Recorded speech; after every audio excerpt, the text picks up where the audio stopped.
আসসালামাইকুম, সবাই কেমন আছেন? যে জায়গায় আছেন সবাই ভালো আছেন। তা আমি দেখাবো যে সুইডেনে কিভাবে রাস্তাঘাট পরিষ্কার করে, আর এই বিষয়ে আমি দেখাইতেছি, দেখতে থাকেন। দেখুন, দেখেন কেমন ময়লা সাফ করে রাস্তার মধ্যে রোবট সব ধুলা এভাবে নিতেছে। দেখেন, দেখছেন এটা পুরা রোবট। সামনে যে একটা গাড়ি, ওই গাড়ি যাইতেছে, এখান থেকে ধুলা দিয়ে পিছন মুগিতেছে। এটা রোবট গাড়ি। সম্পূর্ণ ময়লা দিয়ে এক জায়গায় করতেছে দুইজন লোক মিলে।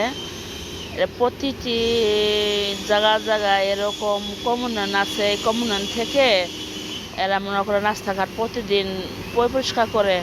আর সুইডেনে এত এত নিয়ম যে বলার মতো না। এই দেখেন গাড়ি যাইতেছে, এই গাড়িটা যে যাইতেছে দেখেন, নিচে সম্পূর্ণ ময়লা সব উঠাই দেব। রোবট সিস্টেম গাড়িটা, দেখতে পাচ্ছেন কেমনে গাড়িটা ময়লাগুলো উড়াইতেছে সুন্দর মতো। সম্পূর্ণ ময়লা ঠিক খাইতেছে।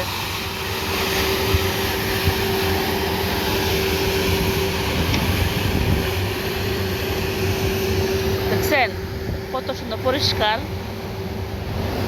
কি সুন্দর পরিষ্কার যে কোনো কষ্ট করে কোনো ঝাড়ু দেওয়া লাগে না। এইভাবে রোবট সিস্টেমে গাড়ির মতো মনে করেন পুরা রাস্তাঘাট সপ্তাহে সপ্তাহে 3-4 বার করে এভাবে পরিষ্কার করে।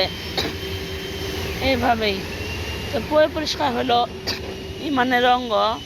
আর বাংলাদেশে বায়ু দূষিত হয় না। আর এইভাবে দেখা সুইডেনে প্রতিটি জায়গায় এভাবে রাস্তাঘাট পরিষ্কার করে, জায়গা পরিষ্কার করে।